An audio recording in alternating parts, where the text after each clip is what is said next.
बात यहाँ पर आप देख रहे हो वीडियो, तो बात आपकी हो रही है। तो आप कौन सा मार्ग चुनोगे, आप कौन सा मार्ग चुनोगे, उसके लिए 3 फैक्टर यहाँ पर निर्भर करते हैं। कान खुला है, आँख खुला है, जो कुछ भी कोई दिखा रहा है, कोई कुछ भी बोल रहा है, आप ग्रहण किए जा रहे हो। मतलब कि कुछ भी है, ना तो हमारे लक्ष्य से रिलेटेड है, ना हमारे जीवन को सही बनाने के लिए है। बस पता नहीं कौन सा कूड़ा करकट कोई बोल रहा है, कोई सुना रहा है, आप सुनते चले जा रहे हो।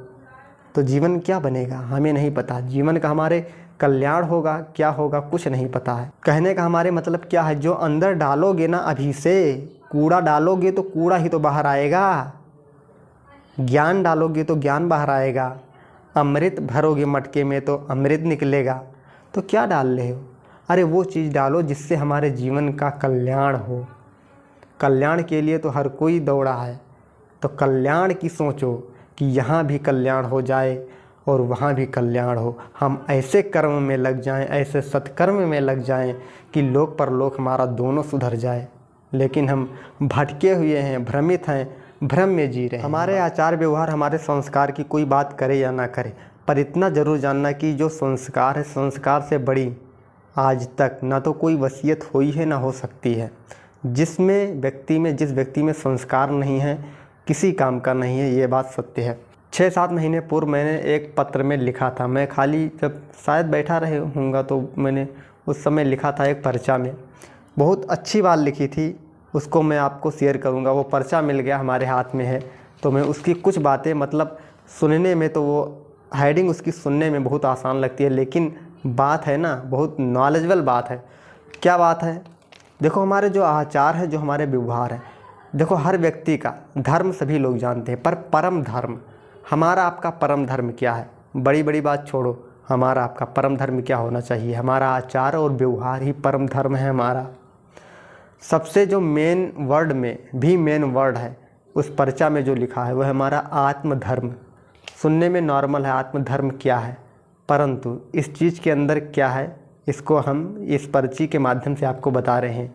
जो मैंने लिखा था, क्या था, मैंने ये 6-7 महीने पहले लिखी गई थी, ये पर्ची है।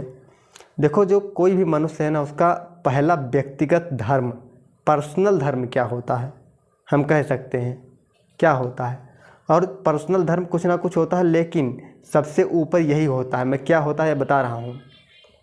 ये जो पर्सनल धर्म की मैंने बात की, इसमें लिखा है कि मनुष्य ऐसे कर्म करे, मतलब कर्म तो सभी करते हैं ना, तो ऐसा कर्म करे इंसान कि इस लोक में भी उसकी उन्नति हो और परलोक में भी उसकी उन्नति हो। इस बात को ध्यान रखना, जब कर्म आप कर ही रहे हो तो ऐसा कर्म कर लो कि इस लोक भी संवर जाए और वहाँ का लोक भी संवर जाए। बहुत अच्छी बात कही जा रही है कि दोनों, मतलब मोक्ष का मार्ग भी प्रशस्त हो जाए, क्योंकि पर्पज, जीवन का पर्पज सबका एक है। हाँ, मार्ग अलग अलग हैं, सभी लोग अपने अलग अलग मार्ग से जा रहे हैं, पर लक्ष्य सबका एक ही है, उद्देश्य सबका एक है। ये बात आप नहीं जानते होंगे तो आप जान लो। आपके लिए बात, यहाँ पर आप देख रहे हो वीडियो, तो बात आपकी हो रही है।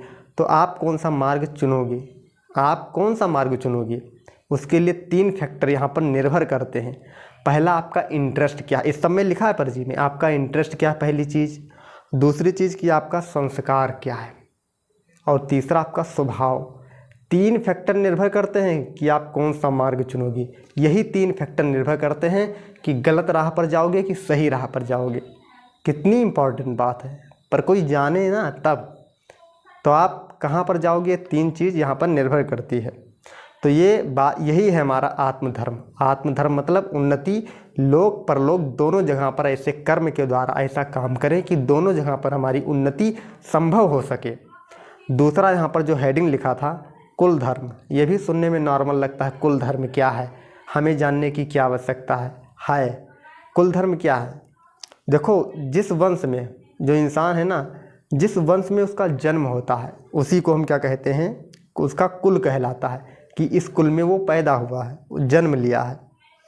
कुल में आप समझ रहे हो, कुल मतलब कि केवल जो अभी आप वर्तमान परिवार जितने हैं, कुल में उनको नहीं गिना जाएगा, केवल उनको नहीं गिना जाएगा, जो हमारे पूर्वज हैं उन सबको मिलाकर कहा जाएगा कि ये बंदा इस कुल का है। और इसमें मतलब जो हमारी वंश परंपरा से चले आ रहे हैं उन सबको गिना जाएगा। जो हमारे संस्कार हैं, जो रीति रिवाज हैं, इन सबको मिलाकर हम क्या कहते हैं, कुल धर्म कहते हैं। ये पॉइंट भी इसमें लिखा है। अब बात आती है कि कुल धर्म की रक्षा, इसका मतलब क्या होता है। कहते नहीं है कि कुल धर्म की रक्षा करनी चाहिए। कोई भी काम ऐसा नहीं करना चाहिए जिससे हमारे कुल पर कलंक लग सके, कोई दाग लग सके। ऐसा काम हमें नहीं करना चाहिए। हमारे तो श्री रामचंद्र भगवान भी यही कह रहे हैं कि रघुकुल रीत सदा चली आई, प्राण जाई पर वचन न जाई। केवल वचन की रक्षा के लिए। एक बात यहाँ पर सबसे मेन है कि हम आज अपने वचन को नहीं पूरा कर रहे हैं, नहीं कर पा रहे हैं। जो कमिटमेंट हम खुद से करते हैं उनको जब आप पूरा कर पाओगे तभी आप अपने परिवार या अपने माँ बाप के कमेंट को, उनके सपने को पूरा कर पाओगे। पहले हमें खुद की रिस्पॉन्सिबिलिटी लेनी होगी। पहले हमें खुद जो हम वचन अपने आप को दे रहे हैं उनको हमें पूरा करना होगा, तब हम कुछ और किसी के वचन को पूरा कर सकते हैं। कितनी नॉलेजेबल बात आपको समझनी चाहिए और जानना चाहिए। वैसे नॉलेज की वीडियो बहुत कम लोग देखते हैं, पता है हमें, पर देखेंगे, ज़रूरत पड़ेगी। मैंने कहा ना, उद्देश्य सबका एक है। कोई देर को पहुंचेगा, कोई जल्दी पहुंचेगा। बस जो सही मार्ग का चयन करेगा वो जल्दी पहुंचेगा अपने लक्ष्य तक। तो इस वीडियो का मैसेज, संदेश यही था जो कि मैंने लिखा था पर्चा में। पर्चा मिल गया तो मैंने वीडियो बना दिया। तो नॉलेजेबल वीडियो लगी हो तो ज़रूर बताना कमेंट में, अच्छी लगी हो तो वो भी बताना। और हमारे आपके बीच वार्तालाप होती रहेगी वीडियो के माध्यम से। और कोई बात हो तो कमेंट में लिख देना। नेक्स्ट वीडियो में फिर मिलेंगे, तब तक के लिए जय हिंद, जय भारत।